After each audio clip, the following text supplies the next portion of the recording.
In the middle of the Indian Ocean, miles from any shore, the crew of a marine patrol vessel discovered something that made hardened sailors scream. Not a storm, not a sinking ship, not anything their decades of combined experience had ever prepared them for. An elephant, alone, drowning, in open ocean, and they had maybe an hour to save it.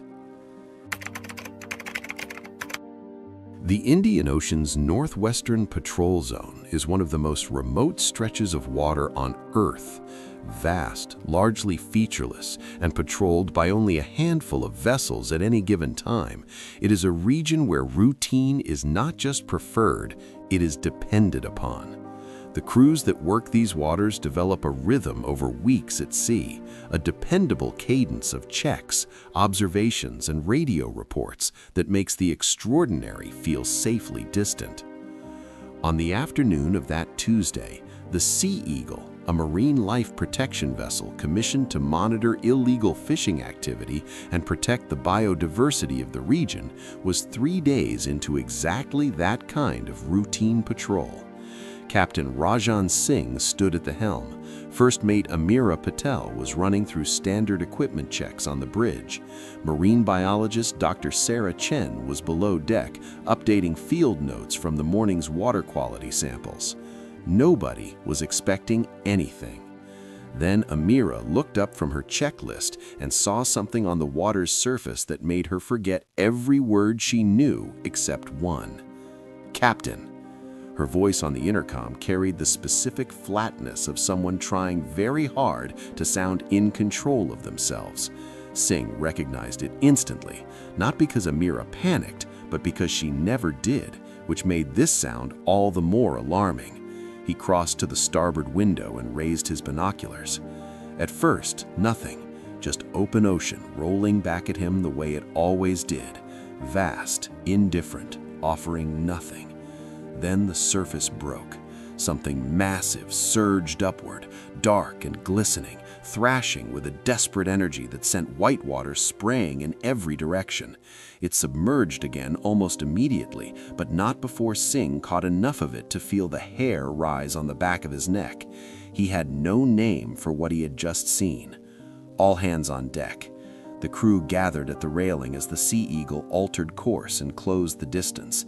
18 people, each one experienced, each one professional, each one now completely silent as the shape in the water grew larger and more defined with every meter of ocean the ship covered. Dr. Chen pushed her way to the front railing and gripped the steel bar with both hands. She leaned forward, she stared, and then from somewhere out across that open water came a sound that eliminated every remaining theory, every lingering doubt, every last rational explanation anyone on that ship had been quietly constructing. A trumpet. Low and resonant and unmistakable, carrying across the Indian Ocean with a clarity that seemed to defy every law of what was supposed to be possible out here. Dr. Chen turned to Singh. Her face had lost all color. "It's an elephant!" The words went through the gathered crew like a current. Several people looked at each other. One young sailor laughed, a short, involuntary sound that had nothing to do with anything being funny. ANIMORA stared at the water and said nothing at all. Singh was already moving. "We save it. Call for backup, lower the boats, move." 3 days earlier, the Sea Eagle had been investigating a remote, sparsely populated island approximately 100 nautical miles from their current position, following a cluster of strange reports from local fishermen in the area. The reports described unusual sounds heard in the night, low rumbling, distant roaring, and dark shapes seen moving along the shoreline before dawn. Singh had been skeptical. Fishermen's stories and his experience had a tendency to grow in the telling. But when the Sea Eagle had anchored off the island's coast that evening, the crew had found things that were harder to dismiss. abandoned campsites with equipment left behind as if their occupants had fled without warning, and leading from the island's dense jungle interior all the way down to the waterline, a set of tracks so deep, so large, so unlike anything native to an island that size, that Dr. Chen had crouched beside them for a long time without speaking. They had found no answers. They had resumed their patrol. Now, 3 days later, the ocean was offering an explanation nobody had asked for. The elephant was a full-grown female. Even in the water, even at this distance, her size was immediately apparent. Hundreds of kilograms of animal designed for land, for soil and grass, and the solid certainty of the earth, now fighting a battle she was visibly, rapidly losing. Her trunk reached upward with each swell in a gesture so nakedly desperate that it hit every person watching somewhere beneath their training. Her eyes, when the rescue boats drew close enough to see them, were wide with a fear so pure and total it was almost unbearable to look at directly. The nearest backup was hours away. Dr. Chen laid out the only viable option with the directness of someone who understood that there was no time for softening anything. We get ropes around her legs and use the ship to keep her supported until the helicopters arrive. Someone has to go in the water to do it. She said it and let it sit there, in full view of what it meant. The elephant's panicked thrashing, the churning water, the force that an animal that size generates even when exhausted and terrified. 2 rigid inflatable rescue boats were deployed into water that was darkening as the afternoon collapsed toward evening. Dr. Chen took a place in the first boat. The crews approached the elephant slowly, engines barely above idle, voices low and steady on her instruction. She needs to hear calm, keep it down. And the animal turned her great head toward them with those devastated eyes, and every person in both boats felt the weight of what they had signed up for. Then she kicked. A surge of white water exploded from her flank with a force that caught the nearest boat at an angle and threw young Raoul, 8 months into his first posting, clean over the side and into the ocean. The crew watched him go under. The foam closed over him and the seconds stretched.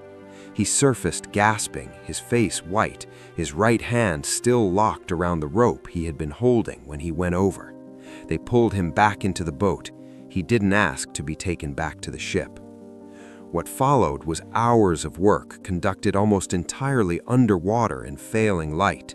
4 men rotating in and out of the ocean, diving beneath the elephant's body in near zero visibility, passing ropes hand to hand through the murk, surfacing with burning lungs, going back down. The floodlights came on as dark fell completely, turning the rescue operation into a small, surreal island of white light in the middle of a black ocean. The work was dangerous and exhausting and relentless, and by midnight, when the last rope was finally secured and the ends hauled up to the ship, nobody on the Sea Eagle had any celebration left in them. They were simply running on instinct and stubbornness and something that had stopped resembling professional duty several hours ago. The elephant's body lifted slightly in the water, her breathing steadied. But Dr. Chen was already raising a new alarm. Her core temperature was dropping. The ocean, even in the Indian, carries a cold at depth that extended exposure makes deadly. Without insulation, she would survive the drowning, only to go into shock.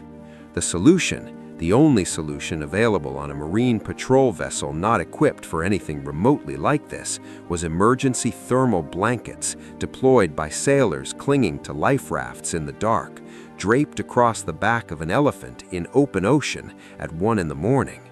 They did it without being asked twice. Dawn came slowly and gray. The elephant was stable. The crew of the Sea Eagle was wrecked, hollow-eyed, soaked, running on nothing, and completely unwilling to stand down from their positions around her. ANIMORA was the one who saw the helicopters first. 2 heavy-lift aircraft coming in from the east, their rotors building from a distant thrum into a thunder that rolled across the water.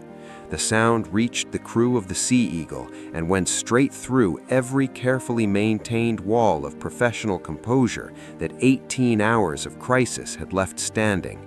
People who had not made a sound since Raoul went overboard made sounds now. One final dive, one final harness threaded beneath the elephant's body in the gray morning chop, passed hand to hand under the surface, secured with hands that were shaking from cold and exhaustion and something close to relief. The helicopters took the strain, the ropes went taut, and the elephant rose out of the Indian Ocean. Water fell from her in sheets. She hung between the two aircraft in the morning sun, enormous, ancient, alive, and the crew of the Sea Eagle stood on their deck and watched in silence that nobody wanted to break. The ocean below her was flat and golden in the early light, and she moved through the air above it with a slowness that felt to every exhausted person watching like something they would spend the rest of their lives trying to find adequate words for.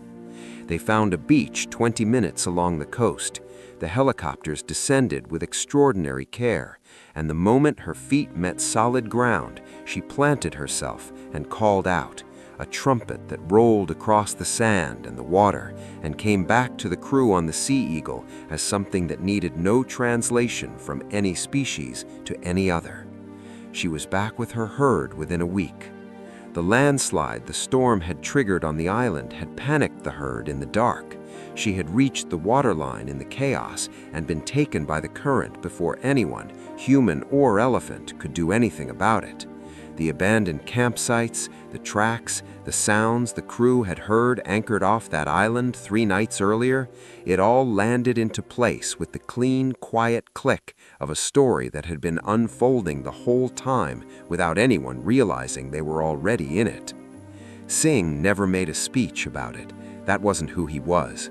He looked at his crew the morning after, at ANIMORA, at Dr. Chen, at Raoul with his rope-burned hand, and he nodded once. In 30 years at sea, he had learned that the ocean gives you very few moments that mean everything. When it does, you don't need words. If this real story touched your heart, don't forget to subscribe to ANIMORA for more incredible animal stories.